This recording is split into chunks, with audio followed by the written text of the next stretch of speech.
The great secret. Judas is called the betrayer, but what was it that he betrayed? Judas betrayed the great secret of the Messiah and where Jesus might be found. His is the most important role in the great mystery of God. I have found in David, the son of Jesse, a man after my heart who will do all my will.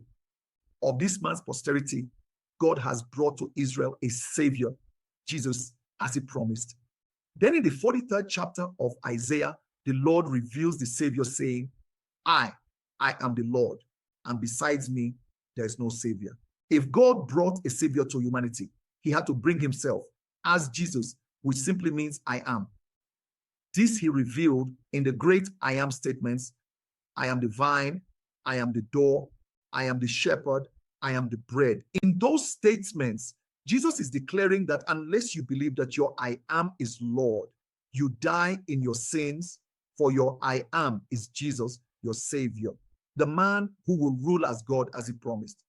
When you hear the word Jesus, you may think of someone outside of yourself, but I tell you, your I amness is Jesus, sound asleep.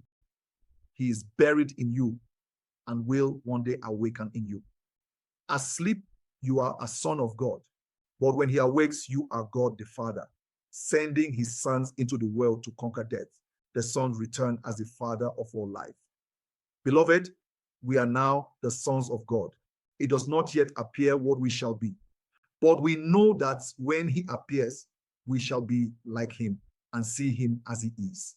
As a son of God, it does not appear what you will be.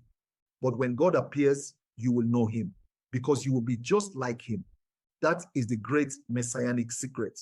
And when that secret is unveiled in you, you will see the importance of separating the words Jesus and Christ as stated in the book of Revelation. Come, Lord Jesus and his Christ, for Christ is the Messiah. God's great son David, who reveals you as his father, Jesus. Man has completely forgotten the mystery and speaks of Jesus as a little man who was born of a woman 2,000 years ago, when Jesus is God himself. Your awareness of being is Jesus, who is God the Father. The great secret of the Christian faith is the revelation of the fatherhood of God and the brotherhood of man. The fatherhood of God is Jesus in you. Do you not realize that Jesus and his Christ are in you? Did not David, the Christ, come in the spirit and call Jesus Lord? If David were not in you, you would never know that you are God the Father. One day, David came out of me. He stood before me, and I knew exactly who he was and our relationship with one another, even before he called me Father. Now I know that everyone will one day have the identical experience, for there is only one God, only one Father. We are all members of that one body. We share in this wonderful promised end as everything resolves itself into the one who is God the Father. So Judas reveals the messianic secret by telling you that you will find the Lord Jesus in heaven, and that heaven is within you. If anyone should say, come, look, here he is, or there he is, don't believe him, for the kingdom of heaven is within you. When you find Jesus, your journey is over. Then your heart will go out to everyone, for you will know they are your brothers. You are not going to become sons of God. You are already God, sons of the Most High, becoming God himself. God is able to give himself to you as though there were no other, just God and you. Believe that, and the most incredible story ever told, which is the pattern of salvation, will unfold in you to reveal you as God the Father. That is the story of the Bible. The Old Testament is an adumbration, a foreshadowing, while the New is its fulfillment, written as a rough draft. Paul wrote his 13 letters at least 20 years, chronologically speaking, before the first gospel, which is Mark. Yet no book spells it out completely. I have tried my best to make it clear just how it unfolded within me and how I came to the full realization of myself as God the Father. I tell you, there is no other God, no other being. God actually sent his sons into this world. He chose you in himself before the foundation of the world. You are here to perform a certain job. And when you do, You will say, Father, I have finished the work thou gavest me to do. Now return unto me the glory that was mine, the glory that I had with thee before that the world was. As a son, you radiate the glory of God. But when you return, you are that glory. You are that God. God the Father transforms his sons into himself by giving us his own son, who reveals our true identity. This is the mystery of life through death. There's a pattern in those 39 books of the Old Testament that fulfills itself in the New. Paul urges everyone to follow the pattern of the true word, which you heard from me. Here, he is telling you that his words are true, but he doesn't spell them out. He makes the statement, when it pleased God to reveal his son in me, I conferred not with flesh and blood. But he doesn't tell the experience. Paul was the first to use the word Christ, which is the word Messiah, and means God has touched, made contact. Descending upon a son in bodily form as a dove, God has contacted that son through the sense of touch. That contact is the gift of the Holy Spirit, and in that act, God seals his gift. In the Old Testament, God decreed David to be his son. And in the New Testament, David comes in the Spirit and reveals you as his father. This is the great secret that Judas betrayed. Having had the experiences, Judas betrayed the messianic secret and tells where Jesus might be found and who he is. Jesus is in you as your breath of life. One day he will awaken, and as he rises in you, you rise. At that moment, you are saved from this world of death and transformed into the God of all life. That is the story of Christianity. Don't look for Christ to come on the outside. Hundreds of millions are waiting for him to come and change the world, but it is not going to change. It's a world of educated darkness, a school, and you do not change a school into a home, and heaven is your home. One day, you will graduate from this school and receive the gift of God himself. As this gift is given, you awaken to discover you are in the grave where you first laid yourself down to sleep. Then the pattern of the true words that you have heard from me will unfold in you. Paul tried to tie his experiences into the Old Testament as he quoted the 39 books one after the other, but he didn't expound on them. But as Blake said, that which can be made explicit to the idiot is not worth my care. Maybe Paul felt the same way. Why spell it out when desire to understand will force you to search the scriptures and ask yourself why, what, where, and when? If you will ask yourself these questions, you will find their answers within you. I tell you, God literally became you that you may become God. And in becoming God the Father, you do not lose your individuality. You are not only a member of this wonderful body, sharing in the purpose end of all things, but you are the body, for you are his animating spirit. You are a member, yet the whole, for in God there is no division, and no one will be lost. Although the evangelists tell us how we are sinning and will be lost, it is not God's will that one be lost, because God would be lost. You cannot say, I am, unless God is in you. You may be a moron, yet you still know that you are. You may not know who you are, where you are, or what you are, but you cannot stop knowing that you are. That awareness is God, and there is no other. Judas reveals the good news that God has wrought it. What courage one should take from this message. The evangelists are giving good advice tonight, telling everyone how to live, what to say, and how to act. But the gospel gives us the good news of salvation, telling us that God actually became his sons in order to transform them into himself, that they may rise as God the Father. Not all of the sons came out. In the story of the prodigal son, we are told that the one who remained complained. He thought he didn't have anything, yet he had it all. You may own the world, but if you do not know it, you can die of starvation for the want of food. A bank can be holding $1 billion of yours, but if you do not know it, you will not write a check. But when you become aware of who you really are, you will know that the whole is yours. then you will say, I and my Father are one, and all mine are thine, and thine are mine. After the great resurrection, you will play the part of Judas and tell everyone who comes into your world who the Messiah is and where Jesus might be found. I can't tell you my thrill when I receive letters from you containing scriptural experiences you have had. I received a letter from a young lady who is still in school. She is majoring in music as she wants to be a composer. In her letter, she said, I have a dear friend who was having a birthday, and I wanted to give him something special. It didn't have to be material. It could be something I said or did that he would be proud of. I fell asleep dwelling on this when I awoke at 2 a.m. with a vivid memory of this dream. I was sitting on my bed with my mother and father standing near. My father handed me 3 records saying, keep 2 and give him the 3rd. He will love it and never tire of listening to it. Then I held a sheet of music containing the notes from which the record was made.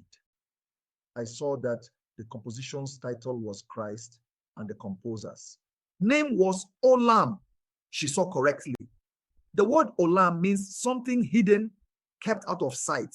A lad, a youth, a stripling, and is translated eternity in the statement, God has put eternity into the mind of man. Yes, so that man cannot find out what God has done until the end. When your journey comes to its end, you will find that eternal youth, who is God's son David, he is Olam, the eternal youth, the composer of the music, which is all about himself. For he is the Christ of Scripture. Jesus, the Lord, and Christ, his son, are in you. Separate the two. Christ is not a title given Jesus, but his power and wisdom, which came out into the world to do his will. Jesus is the Savior, of which there's only one. I am the Lord your God, the Holy One of Israel, your Savior, and besides me, there is no Savior. Here is a young girl still in school who has found Christ, the composer and the composition. You can't exhaust the subject of Christ, but man is forever misunderstanding it.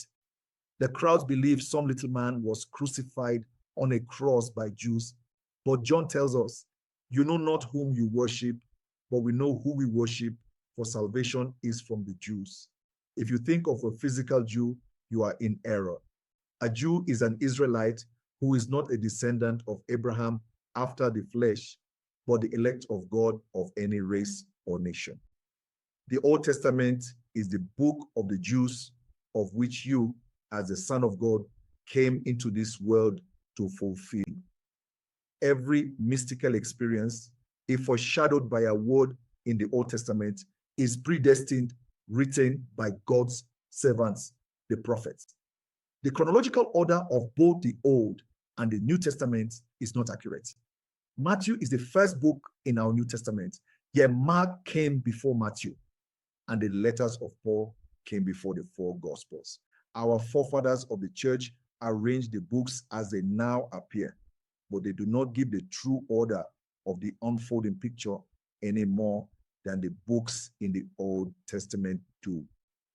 Paul found the pattern unfolding in him and shared his experiences. In his second letter to Timothy, he urged him not to deviate from my gospel, but he did not spell it out. I have told you the chronological order just as it happened to me. The crucifixion begins the journey into time. Coming out from the Father, you came into the world by being crucified on humanity. As Paul said, I know only Christ and him crucified. But the drama of redemption begins with your resurrection from humanity and your spiritual birth. Then you will discover the fatherhood of God through your son, David, who is Christ, calling you Father. This is the gift God gave himself through his sons, the gift of fatherhood. One day you will know these truths by the betrayal of the great secret of the Messiah. Judas not only reveals the great secret, but tells you where to find Jesus.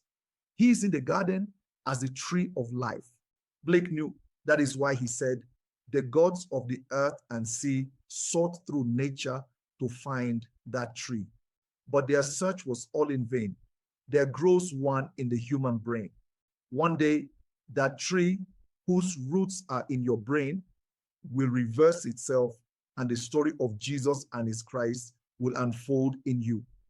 You and I were sons of God before we entered these garments of death. When we return, we will have added to God the Father, yet remained individualized. I can't tell you the joy, the ecstasy that is in store for you on your return, for you came out from the Father and came into the world. Now you will leave the world and return to the Father as the Father. So God's gift to you is Christ, who is his son David, and Christ's gift is the Spirit of truth, which unfolds to reveal your true identity. As a son, you have come into the world to do the will of him who sent you. And in the end, you will discover you sent yourself, for you will have found David, the son of Jesse. I am one after your own heart, who does all your will. Asleep, the Messiah does the will of the Father, but when he awakes, the Messiah and the Father are one. We came out from the world of life to enter the world of death in a grand experiment, not knowing if we would succeed. He chose us in him for the experiment, then made us victorious over death by giving us himself, that we may know we are God the Father. I am speaking from experience. I am not theorizing or speculating. Jesus is in you as your own wonderful human imagination. When you say, I am, that is Jesus. One day your awareness will awaken and rise. Then everything said of the Lord in the Old Testament will be fulfilled in you. And from that moment on, your adventure will be over, and you will walk conscious of being God the Father. What a glorious concept. God actually gave himself to everyone for a grand experiment which cannot fail in any one. Not even a Hitler or Stalin. No monster can fail, because the resurrection is now a fact. It has been proven so. Everyone will return, not as the Son of God, which is glorious enough, but of God himself. That is my message to you. And it is true. I want to thank this sweet young lady for sharing her experience with me, that I may share it with you. Desiring to express herself in a loving way towards one she respects, she sees her parents, the symbol of her creative power, enter her room. Her father tells her of 3 records. Were there not 3 who stood before Abraham when the birth of the child was announced? They were called men, not records, but it is the same symbolism. She was told to keep 2 and give him the other, as he would love it so and never tire of listening to it. The music was composed by Olam, the eternal youth, and his title was Christ. Here is the composer writing about himself, just as man does here. Every book you read is a man's thoughts, beliefs, and feelings in the written form. He had to acquire the ability to write, and anyone can do that. Go to school, apply yourself, and master the technique of writing. Then, as you start to write, you will discover you can only write the thoughts that permeate your own mind. You may think you are detached from your thoughts, but you and your thoughts are one. So you are writing all about yourself. So Olam, the eternal youth, composed the composition Christ, which is all about himself. And you, O Christ, will never tire of listening to your incredible story. Now let us go into the silence